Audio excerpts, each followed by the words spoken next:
Good morning. કેમ છો બાળકો? મજામાં? ઓકે. તો આપણે ધોરણ 9 વિષય વિજ્ઞાન એમાં પાઠ 7 સજીવોમાં વિવિધતા આ પાઠનો આપણે અભ્યાસ કરી રહ્યા છીએ.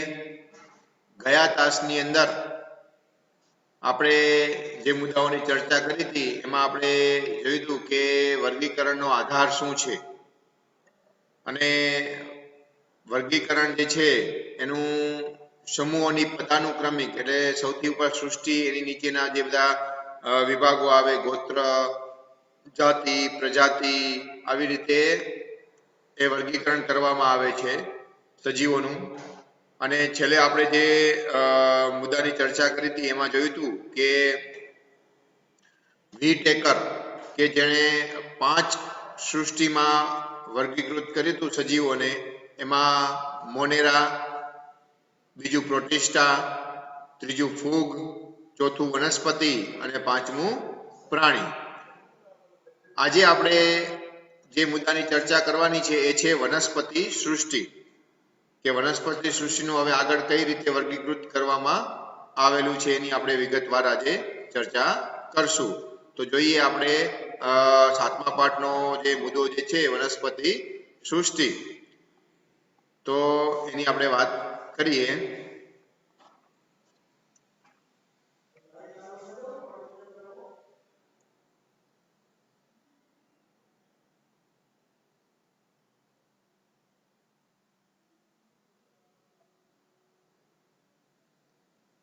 વનસ્પતિ સૃષ્ટિ. કેટલાક અગત્યના લક્ષણોને આધારે સૃષ્ટિ વનસ્પતિનું વર્ગીકરણ કરવામાં આવે છે. તો અમુક એવા લક્ષણોનો ધ્યાનમાં રાખી અને વનસ્પતિ જે સૃષ્ટિ જે છે એનું વર્ગીકરણ કરવામાં આવે. તો સૌથી પહેલા વનસ્પતિ જે સૃષ્ટિ જે છે એનું વર્ગીકરણ બે રીતે થાય. એક કે વિભેદિત અને અવિભેદિત. હવે વિભેદિત કોને કહેવાય? તો આપણા શરીરના વાત કરીએ, મનુષ્ય શરીરની, તો એની અંદર અલગ અલગ જે અંગો જે છે કે જે અલગ અલગ અંગો અલગ અલગ કામ કરે છે. તો એ રીતે વનસ્પતિનું દેહ જે છે, દેહ એટલે શરીર, એની અંદર પણ અલગ અલગ અંગો હોય છે. તો જો એનું શરીર આવા અંગોમાં વિભેદિત થયેલું હોય, બરાબર, અંગો આવેલા હોય તો એને વિભેદિત કહેવાય. અને જો આવા અંગો ના આવેલા હોય તો એને અવિભેદિત કહેવાય. તો એ રીતે મુખ્ય બે એના પ્રકારમાં વિભાજિત કરવામાં આવે છે વનસ્પતિ સૃષ્ટિને, કે વિભેદિત અને અવિભેદિત. વનસ્પતિ વર્ગીકરણનું પ્રથમ સ્તર વનસ્પતિ દેહની વિભેદિતતા અને અવિભેદિતતા પર આધારિત છે. વનસ્પતિ વર્ગીકરણનું બીજું સ્તર વિભેદિત વનસ્પતિ દેહ, પાણી અને અન્ય પદાર્થોના વહન માટે વાહક પેશીઓ ધરાવે છે કે નહીં તેના પર આધારિત છે. ત્યાર પછી વનસ્પતિનું વર્ગીકરણ બીજ ધારણ કરવાની ક્ષમતા અને ખુલ્લા કે ફળથી આવરિત બીજ વગેરે પર આધારિત છે. બરાબર, અહીંયા તમને વનસ્પતિ સૃષ્ટિના વર્ગીકરણ બતાવેલું છે, જેમાં સૌથી પહેલા વિભેદિત અને અવિભેદિત વનસ્પતિ દેહ. તો અવિભેદિત જેને સુકાય કહેવાય, એનું શરીર એક જ આખું બનેલું હોય, એક જ હોય, બરાબર, જેને એમાં અલગ અલગ જે અંગો જે છે વિભેદિત થયેલા ન હોય તો એને સુકાય પણ કહેવાય. અને જે વિભેદિત વનસ્પતિ છે એની અંદર પછી આગળ પાછા વર્ગીકૃત કરવામાં આવે છે કે વાહક પેશી ધરાવે છે કે નથી ધરાવતી. બરાબર છે, વાહક પેશી ધરાવતી ન હોય તો એ દ્વિઅંગી વનસ્પતિ કહેવાય.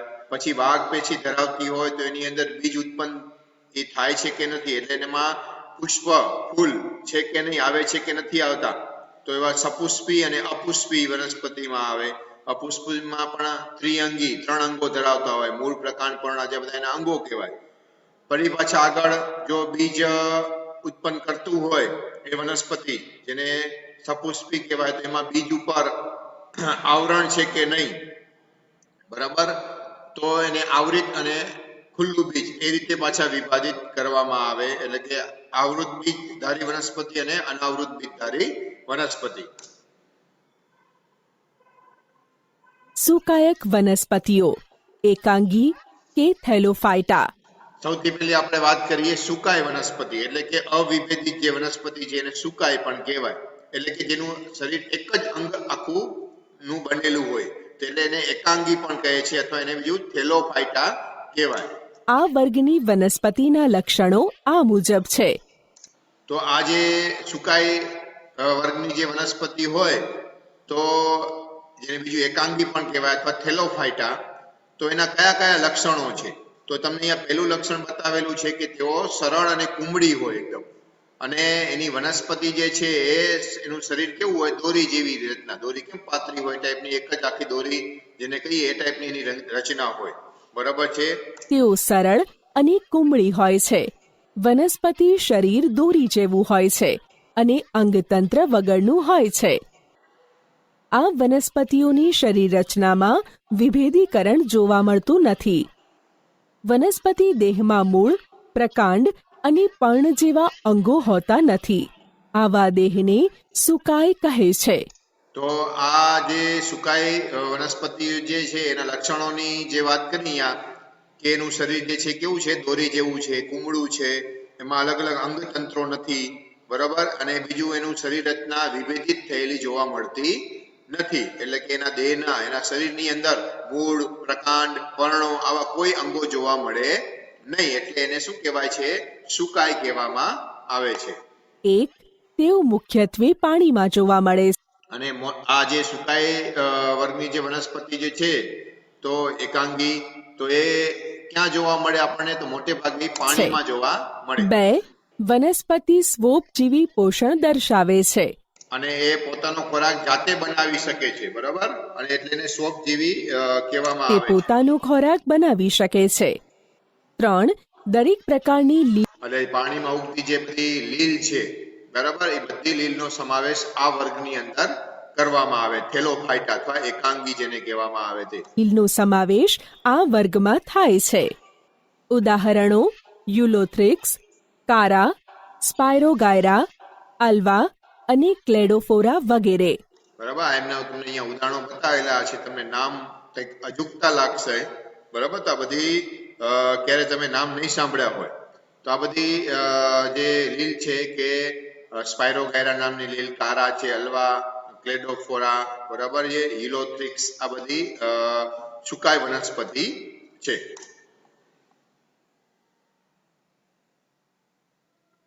દ્વિઅંગી એટલે કે બ્રાયોફાઇટા. આ વર્ગની વનસ્પતિના લક્ષણો આ મુજબ છે. ત્યાર પછીનું આવે છે હવે દ્વિઅંગી. દ્વિ એટલે બે, જેમાં બે અંગો હોય. આગળ પેલા જોયું હતું કે તેનું એકેય અંગ ન હોય, આખું શરીર જ એક જ હોય, એટલે આપણે એને સુકાઈ કીધું. હવે જેમાં બે અંગો આવેલા હોય એટલે એને બીજું દ્વિઅંગી અથવા એને બ્રાયોફાઇટા પણ કહેવાય. તેઓ પ્રાથમિક પ્રકારની બહુકોષી વનસ્પતિ છે. એના લક્ષણોની વાત કરીએ તો પેલું લક્ષણ છે કે કેવું છે, એક પ્રાથમિક પ્રકારની બહુકોષી સજીવ, જેનું શરીર એક કરતા વધારે કોષનું બનેલું છે, એવી વનસ્પતિ છે આ. આ વનસ્પતિઓ છાયાવાળી જમીન કે ભેજવાળા વિસ્તારમાં જોવા મળે છે. તેઓને વનસ્પતિ સૃષ્ટિના ઉભયજીવીઓ કહે છે, એટલે કે તેઓને પોતાનું જીવનચક્ર પૂર્ણ કરવા માટે પાણીની હાજરી જરૂરી છે. તેઓ સ્વપોષી છે.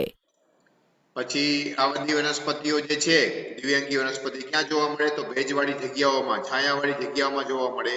અને આ વનસ્પતિ જે છે એ સૃષ્ટિનું જે ઉભયજીવી કહેવાય. આપણે ઉભયજીવી શબ્દ તમે સાંભળ્યો હશે કે અમુક આવું ઉભયજીવી પ્રાણી એવું કહીએ. ઉભયજીવી પ્રાણી એટલે દાખલા તરીકે કાચબોની વાત કરીએ તો ઉભયજીવી છે, કારણ કે એ પાણીમાં પણ રહી શકે છે અને જમીન ઉપર પણ રહી શકે છે, એટલે આપણે એને ઉભયજીવી કહીએ છીએ. તો આ ટાઈપની વનસ્પતિઓ જે છે એના પોતાનું જીવન ચક્ર પૂરું કરવું હોય તો એને પાણીની હાજરી જોઈએ. અને એ કેવી છે? સ્વયંપોષી, સ્વપોષી, એટલે પોતે પોતાનો ખોરાક જાતે બનાવી શકે છે. વનસ્પતિનું સુકાય પાતળું, લીલું અને ચપટા આકારનું હોય છે. તે પ્રકાંડ અને પર્ણ જેવા અંગો ધરાવે છે, પરંતુ મૂળ હોતા નથી. હવે આ જે વનસ્પતિ જે છે દ્વિઅંગી, તો એનું શરીર કેવું હોય છે? તો પાતળું, લીલા કલરનું અને ચપટું આકારનું હોય, અને એમાં બે જ અંગો હોય, એક પ્રકાંડ અને બીજું પર્ણ, બરાબર, બે જ અંગ છે, એટલે એને આપણે દ્વિઅંગી પણ કહીએ છીએ. અને એમાં મૂળ હોતા નથી. તેઓમાં વિશિષ્ટ વાહક પેશીઓનો અભાવ હોય છે. વનસ્પતિ દેહમાં પાતળા શાખિત મૂળ જેવા જ મૂલાંગો હોય છે, જે વનસ્પતિને જમીનથી જોડી રાખે છે. અને એના શરીરની અંદર એકદમ મૂળ જેવા મૂલાંગો આવેલા હોય. મૂળ નથી પણ એને મૂલાંગો કહેવાય કે જે વનસ્પતિને જમીન સાથે શું રાખે? જોડી રાખે છે. એવા મૂલાંગો હોય છે. ઉદાહરણ તરીકે રિક્સિયા, ફ્યુનેરિયા, મોસ, માર્કેન્શિયા અને એન્થોસીરોસ. બરાબર, આ બધા એના ઉદાહરણો તમને અહીંયા બતાવેલા છે દ્વિઅંગી વનસ્પતિના. રિક્સિયા, ફ્યુનેરિયા, પછી માર્કેન્શિયા અને એન્થ્રોસેરોસ. ત્રિઅંગી એટલે કે ટેરિડોફાઇટા. પછીનું આવે છે આગળ વર્ગીકરણમાં ત્રિઅંગી. બરાબર, અને એને બીજું કહેવાય ટેરિડોફાઇટા. ત્રિઅંગી વનસ્પતિની લાક્ષણિકતાઓ આ મુજબ છે. આ વનસ્પતિઓ બહુકોષી છે, સ્વપોષી પ્રકારની પોષણ પદ્ધતિ છે. વનસ્પતિ દેહ મૂળ, પ્રકાંડ અને પર્ણ એમ 3 અંગોથી બનેલો હોય છે.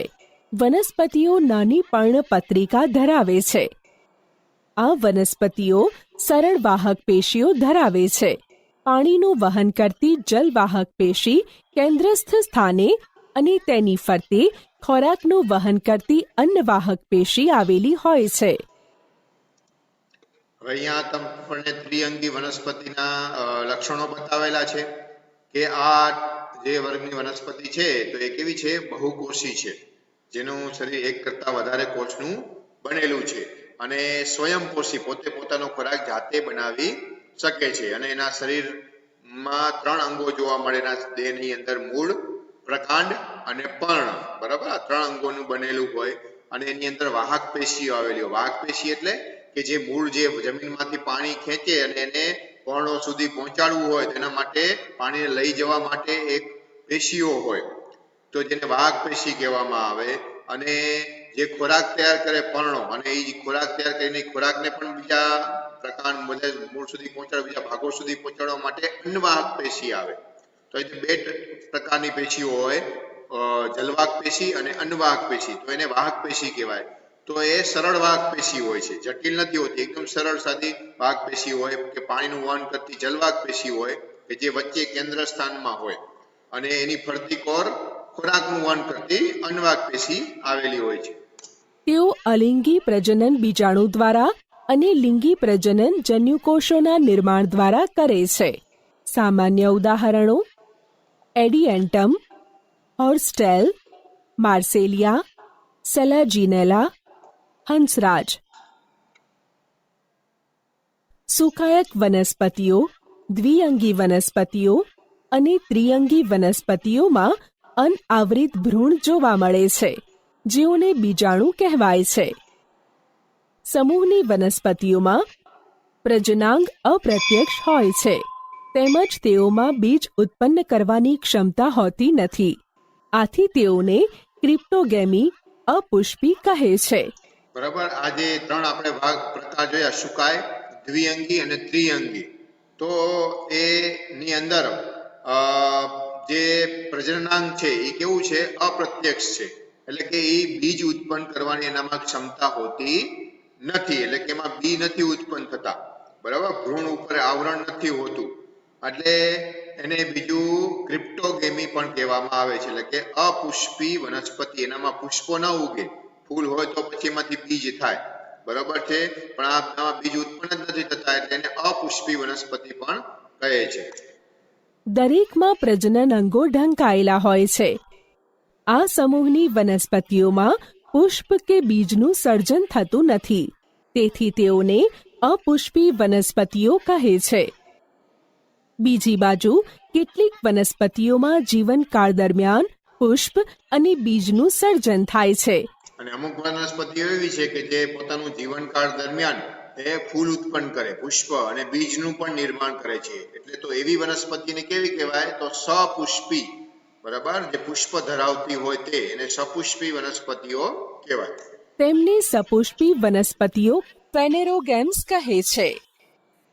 બીજની અંદર ભ્રૂણની સાથે સંચિત ખાદ્ય પદાર્થ હોય છે, જેનો ઉપયોગ કરીને અંકુરણના સમયે ભ્રૂણનો પ્રારંભિક વિકાસ થાય છે. આ વનસ્પતિઓને ખુલ્લા બીજ કે ફળથી આવૃત બીજના આધારે બે વિભાગમાં વર્ગીકૃત કરવામાં આવે છે. હવે આ વનસ્પતિઓમાં બીજ ઉત્પન્ન થાય છે. હવે બીજ ઉપર આવરણ આવેલું હોય અને અમુકની અંદર આવરણ ન હોય, તો બીજ જો ખુલ્લું હોય, ખુલ્લા પ્રકારનું બીજ હોય, કોઈ આવરણ ન હોય, તો એને અનાવૃત કે ખુલ્લું બીજ કહેવાય. એટલે કે એને અનાવૃત બીજધારી કહેવામાં આવે. અને અમુક બીજની જે છે એની ઉપર ફળથી આવૃત હોય, બરાબર, તો એને આવૃત બીજધારી તરીકે ઓળખવામાં આવે છે. બીજ ઉપર આવરણના આધારે એના બે પ્રકાર પડે છે, આવૃત બીજધારી અને અનાવૃત બીજધારી. અનાવૃત બીજધારી અનાવૃત કે ખુલ્લા બીજ ધરાવતી વનસ્પતિઓ. આવૃત બીજધારી ફળથી આવૃત બીજ ધરાવતી વનસ્પતિઓ. અનાવૃત બીજધારી એટલે કે જિમ્નોસ્પર્મ. આ શબ્દ જિમ્નો અને સ્પર્મા ભેગા મળીને ગ્રીક શબ્દોથી બનેલો છે, જેમાં જિમ્નોનો અર્થ થાય છે નગ્ન અથવા અનાવૃત અને સ્પર્માનો અર્થ થાય છે બીજ. બરાબર. આપણે હવે વાત કરીએ અનાવૃત બીજધારી, કે જેમાં બીજ ઉપર આવરણ ન હોય એવી વનસ્પતિઓની વાત કરીએ. તો અનાવૃત બીજધારી જે છે એને બીજું જિમ્નોસ્પર્મ કહેવામાં આવે છે. એટલે કે એમાં શબ્દોને આપણે છૂટા પાડીએ તો જિમ્નો અને સ્પર્મા. તો જિમ્નોનો મતલબ શું થાય? ખુલ્લું, નગ્ન, અનાવૃત જેને કહેવાય. અને સ્પર્માનો મતલબ થાય બીજ, એટલે કે જેનું બીજ ખુલ્લું છે, બરાબર છે, આવરણ કોઈ નથી, એટલે એને અનાવૃત બીજધારી કહેવાય. આથી તેઓને અનાવૃત બીજધારી વનસ્પતિઓ પણ કહેવાય છે. અનાવૃત બીજધારી વનસ્પતિઓની લાક્ષણિકતાઓ આ મુજબ છે. તેઓ બહુ વર્ષાયુ, સદાબહાર અને કાષ્ઠીય વનસ્પતિઓ હોય છે. તેમાં એક મુખ્ય પ્રકાંડ હોય છે, જેમાં નાની શાખાઓ અને ભીંગડાવાળા પર્ણો હોય છે. પર્ણો ત્રિકોણાકાર, સોયાકાર અને સર્પાકાર ગોઠવણી ધરાવે છે. આ વનસ્પતિઓમાં પ્રાથમિક કક્ષાના નર પુષ્પો અને માદા પુષ્પો અલગ અલગ આવેલા હોય છે, જેને શંકુ કે કોન કહે છે. તે ફળો ઉત્પન્ન કરતા નથી. તેના બીજ ખુલ્લા હોય છે. ઉદાહરણ તરીકે પાઇન, સાયકસ અને સેડરસ. હવે અનાવૃત બીજધારીના તમને અહીંયા લક્ષણો બતાવેલા છે કે બહુ વર્ષાયુ, ઘણું બધું આયુષ્ય ધરાવે, લાંબા સમય સુધી જીવે એમ, બરાબર. પછી સદાબહાર, કાષ્ઠીય વનસ્પતિ છે, અને એનું એક મુખ્ય પ્રકાંડ હોય મેન, અને એમાંથી નાની નાની શાખાઓ, ડાળીઓ નીકળતી હોય, અને એમાં ભીંગડાવાળા પર્ણો હોય. પર્ણો જે છે એનો આકાર કેવો હોય? તો ત્રિકોણાકાર, સોયાકાર, સળી જેવો લાંબો, બરાબર. આપણે પાઇન શરૂના જે છે એમાં લાંબી લાંબી ડાળી, સોય જેવા એના પર્ણો હોય, તો અથવા સર્પાકાર ગોઠવણી હોય એના પર્ણોની. અને એ વનસ્પતિઓની અંદર પ્રાથમિક કક્ષાનું પુષ્પ હોય, નર પુષ્પો અને માદા પુષ્પો બંને અલગ અલગ આવેલા હોય, અને જેને શંકુ કે કોન કહેવામાં આવે છે.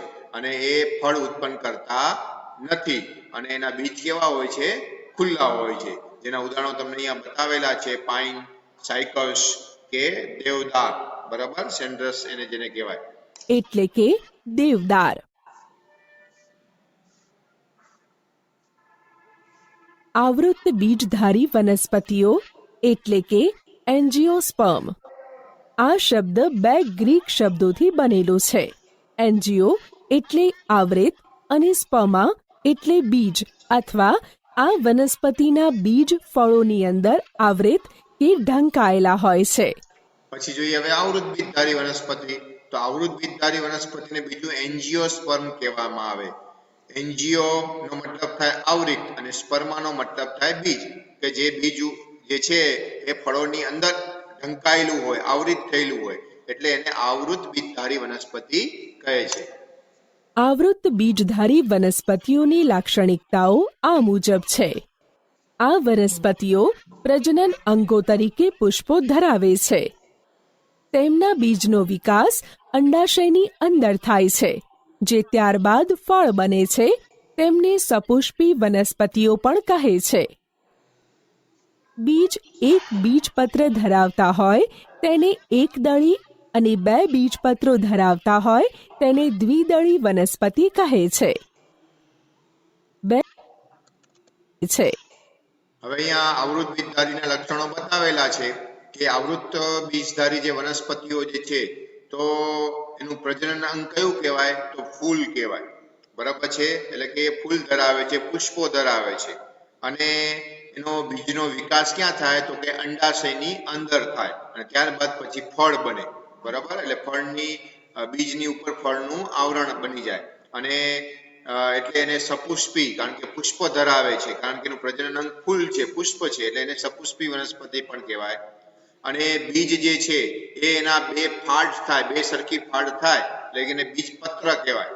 તો જો બીજપત્રો એક જ હોય, 2 ફાડ ન થાય તો એને એકદળી કહેવાય. અને જો બીજપત્રોની 2 ફાડ થાય તો એને દ્વિદળી વનસ્પતિ કહેવામાં આવે છે. તમે મકાઈ જો તો મકાઈના દાણાને તમે દબાવશો તો એની 2 સરખી ફાડ ન થાય. પણ ચણા તમે લો, ચણા તો ચણા પલાળે કે બાફેલા તમે દબાવો એટલે એની 2 સરખા ટુકડા થાય. મગફળી છે તો એના 2 સરખી ફાડ થાય છે, તો એ બધી દ્વિદળી કહેવાય. અને જે બીજના એક જ બીજપત્ર હોય આખું, 2 ફાડ ન થાય તો એને એકદળી કહેવામાં આવે છે. 2 બીજપત્રોની વચ્ચેથી ભ્રૂણ કે બાળ છોડ ઉત્પન્ન થાય છે. બીજપત્રો ભ્રૂણને રક્ષણ આપે છે. હવે આ જે 2 બીજપત્રો હોય તો એની વચ્ચે શું આવેલું હોય? ભ્રૂણ આવેલું હોય. અને ભ્રૂણ જે છે એનું આ બીજપત્રો શું કરે છે? રક્ષણ કરે છે. તેઓમાં ખોરાકનો સંગ્રહ બીજપત્રોમાં થાય છે કે જે ભ્રૂણને પોષણ પૂરું પાડે છે. બીજના બીજપત્રો અંકુરણ સમયે લીલા બને છે, તેથી તેને બીજપત્રો કહે છે. બીજપત્રો એ બીજની અંદર પૂર્વ તૈયાર કરવામાં આવતી વનસ્પતિ દર્શાવે છે.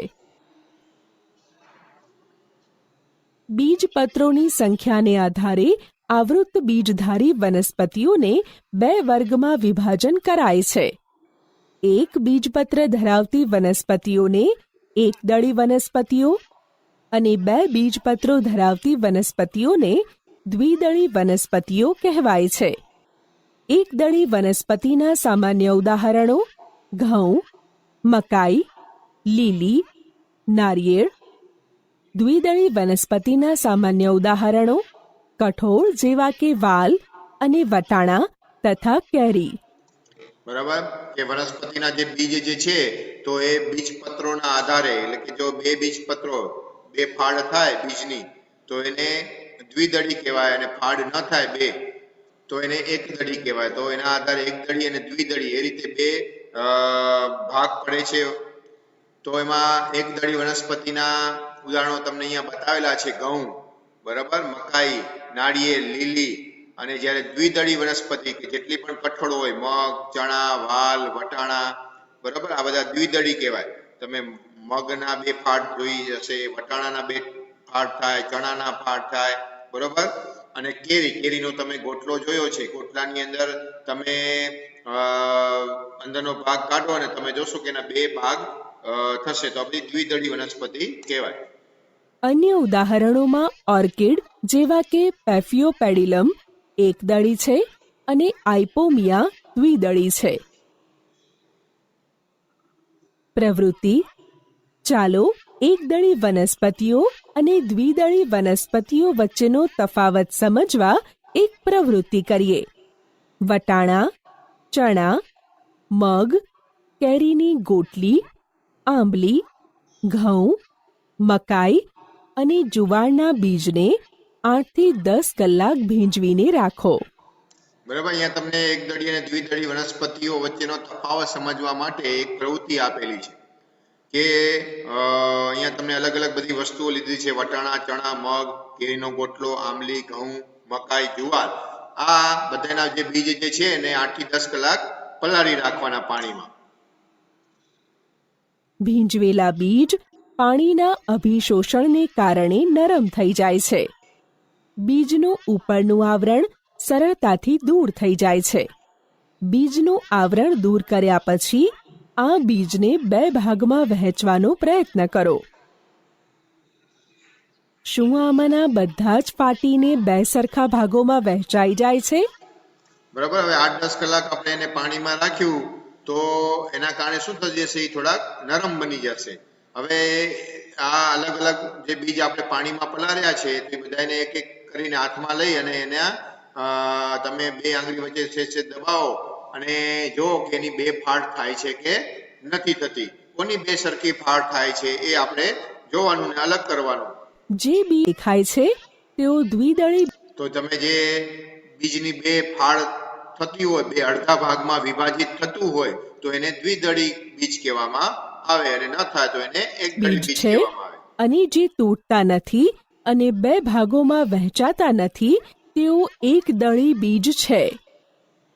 વટાણા, ચણા, મગ, કેરીની ગોટલી, આંબલીના બીજ દ્વિદળી બીજ.